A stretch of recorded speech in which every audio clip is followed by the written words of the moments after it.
one of the kids has the flu. That's how often I talk to my clients, because it is a team effort. It's a lot of work to have an efficient team at handling insurance costs and insurance premiums. And another thing that I find is that your team needs to really understand the business that you do. At my non-for-profits, they have group homes. I've been to almost all the group homes.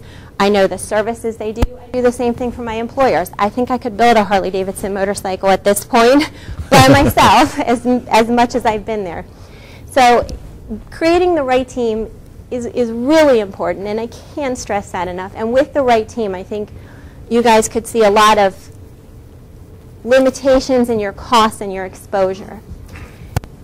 What else you need to do to control costs in the workers' compensation arena is emphasize the good work that you're doing for your judges. Let them understand this is the service that I provide to the community. I take care of people with this issue. This is the good I'm offering. And hey, by the way, Judge, this is a field that isn't really all that sexy. People don't love doing this in the world, and we do it because the community needs it. Let the judge know that not only do you follow the Workers' Compensation Act, the ADA, every other thing, you also follow an extra set of regulations. Let them know that you're committed to service. This isn't a for-profit company, and let them know that, hey, premiums are a big deal for not-for-profits. We're not Walmart. We don't make $1 billion a year. We have financial constraints. Those are the things that I think are lost when your cases, not-for-profit cases, but go before workers' compensation judge in Pennsylvania. Now, with that background, the biggest way to control your costs is the documentation process. Again, hence the title of this. Documentation is so important. By the time you have an injury, you already have liability. If there's an injury with you folks and the injury is accepted, you automatically are facing liability. So now you need to look at ways to control it.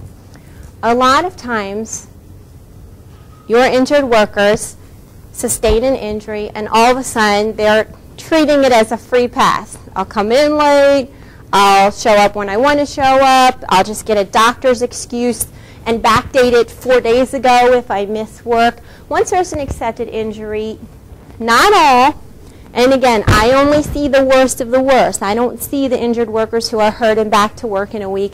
They never cross my desk. So I'm probably coming at this from a little bit of a jaded view. But that being said, I see a lot of injured workers who take their work injury as a free pass to act poorly. And a question I get often is, do I have to put up with this? I mean, this is ridiculous. I understand there's a work injury, but we're bending over backward for these folks. And, you know, where's the line? How much do I have to deal with? Unfortunately, in Pennsylvania, you must deal with a lot, and you must document it all. And that's how you control liability in a workers' compensation claim. There's a case called Shopvac versus Workers' Compensation Appeal Board. And in that case, the Commonwealth Court ruled that in order to terminate somebody's employment and use that as a protection from paying wage loss benefits, there must be a level of willful misconduct. So when you're dealing with your workers' compensation claimants, you must look at what they are doing, and you are going, of course you're going to document everything they're doing, but if you think it's willful misconduct, that is going to really trigger you in to write down everything and keep notes, which I'm sure your HR department is doing anyway.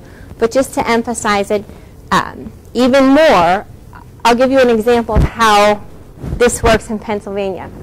I had a case where the injured worker was a member of the asset protection team. His job was to walk around, and if someone was shoplifting, monitor him, watch it, whatever.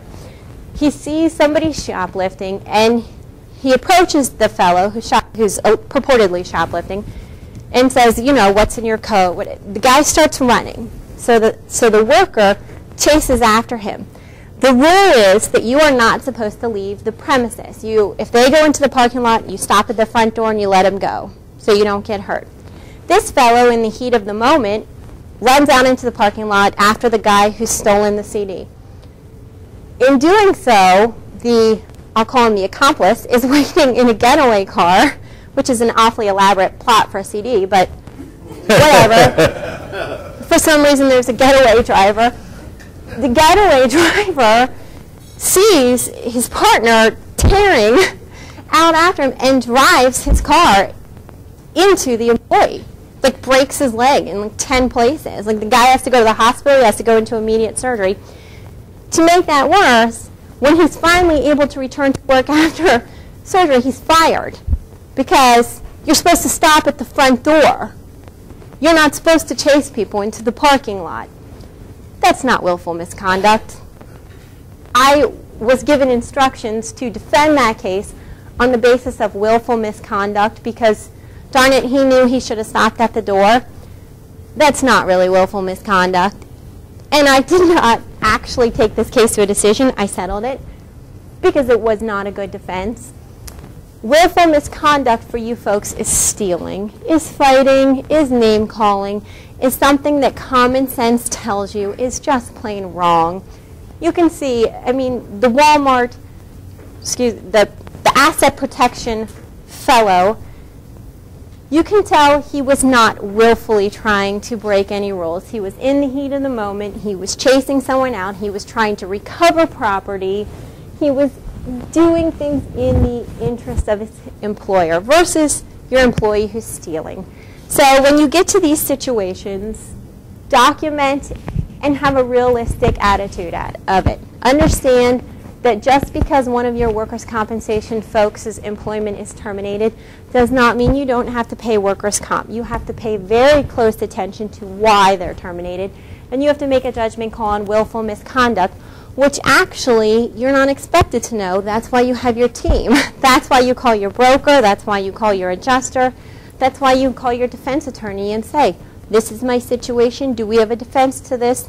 Let's figure out how to deal with this guy. In these termination for cause situations, what you need to be able to provide to your team is, one, documentation of your policies. I need that policy that says, asset protection member, you do not leave the front door, period, under no circumstance. I need that policy to defend you. I need escalating disciplinary actions. A lot of times, you folks have a chain. The first one's a verbal warning, then you get a written warning, then you get a second, then you get a judgment day, then finally you terminate employment. You have to show that that's documented, that that's your system, and then you have to show that you actually followed the system to the escalating disciplinary repercussions, ultimately leading to the termination. And of course, for some of you folks, you don't have any choice because DPW tells you if you lay your hand on that particular patient, you're fired. And if that's the case, if there's no warnings, if it's a policy-driven thing, you have to show documentation of that.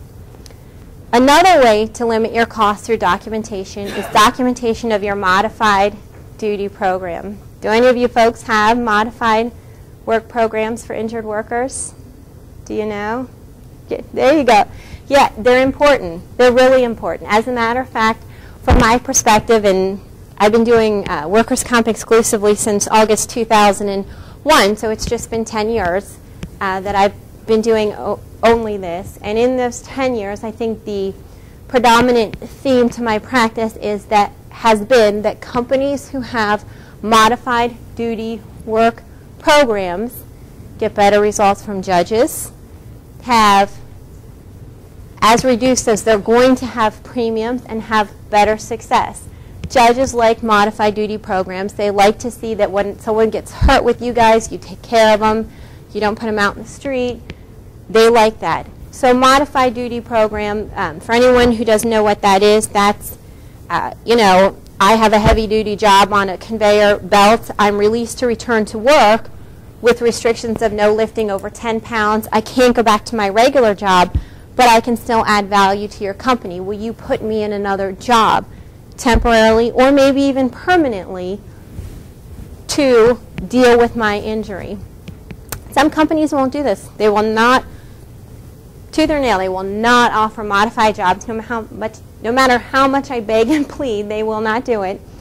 And that's a decision as well, but if you can do this, it's a good idea. If you have a modified duty job program, I think you should consider putting it into writing, putting it in the handbook, you'll need to make a decision on whether you're going to accommodate only work-related restrictions or any restrictions. Most of my places tend to only accommodate the work-related ones and not the non-work-related restrictions. You'll have to make a decision on for how long is this. Some places will accommodate restrictions work-related for 6 months. Some will accommodate it indefinitely. Then you're going to need to take a look at your own not-for-profit and decide what kind of light-duty jobs you have.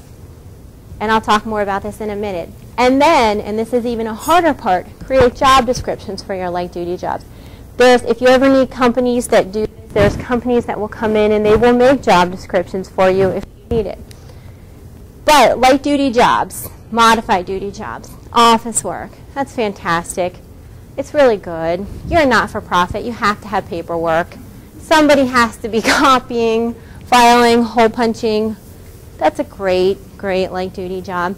The types of light-duty jobs that I don't like as much, although it's better than nothing, because at least it gives you some type of leverage in moving forward with litigation, is the jobs that are back out in the field. And an example is a CNA who has a back injury, so they put the CNA with someone who is wheelchair bound and say, you don't have to lift anybody. She's in a wheelchair.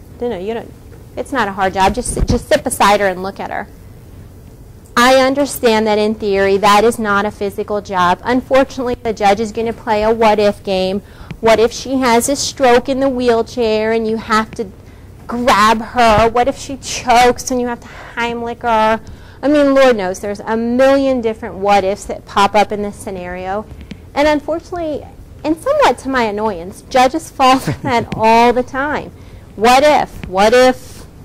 I mean, you could do a million things. What if there's an earthquake and you have to push her out of the building rapidly? What are you going to do? In the field jobs are not the best for light-duty job offers. I prefer office work, but no matter what type of light-duty job you identify at your not-for-profit, you're going to want to look for some common elements. The ability to sit or stand as needed. Self-paced work. No quotas, no piecemeal pay, nothing like that. Controlled situations where, a fight is not going to erupt in this scenario where someone's going to have to defend themselves or something crazy like that. And of course the physical limits, limited carrying, bending, lifting. The final point I'm going to talk about, and then see if anyone has questions, and hopefully I'm still doing okay on my time here, is documentation of job offers. Job offers go hand in hand with a modified duty work program. Job offers are the vehicle by which you offer people modified jobs. Again, the legislature has made it so difficult for you folks that it's not enough to say, Ted, you fell down the steps, I'm really sorry. You have a broken ankle, come up and work in my office. That's not enough. To offer Ted a job, you need to first have the job to offer, and we've talked about that. Make sure you have a release from a physician with detailed restrictions that say Ted can do that job. You need to issue a notice of ability to return to work. If you've never heard of that form, you probably need to talk to your adjuster, your broker, your defense attorney. It's a crucial document that has to go out. Then you have to make a written job offer. That's the way you are technically supposed to make job offers in the Commonwealth of Pennsylvania. Verbal job offers may not be a defense for you when litigation comes out, and job offers, even if they're in writing, that are made before a notice of ability to return to work is issued, may not be a defense to you folks either. So there's a lot of hoops that you have to jump through in the workers' compensation system. And again, that comes back to your team. You don't need to know that, but your team does, at least in the workers' compensation venue. So those are some thoughts that I have as far as why do we need to document in workers' compensation, what are your risks to nonprofits, and how do I control those risks. There are some ideas for you folks. I put my email and my phone number on the front slide. I don't know if you guys got them, but If you have workers' comp questions, feel free to ask them here, call me, email me. You know, this is what I do. If I don't know the answer, I'll find it for you. So that's it. Thank you.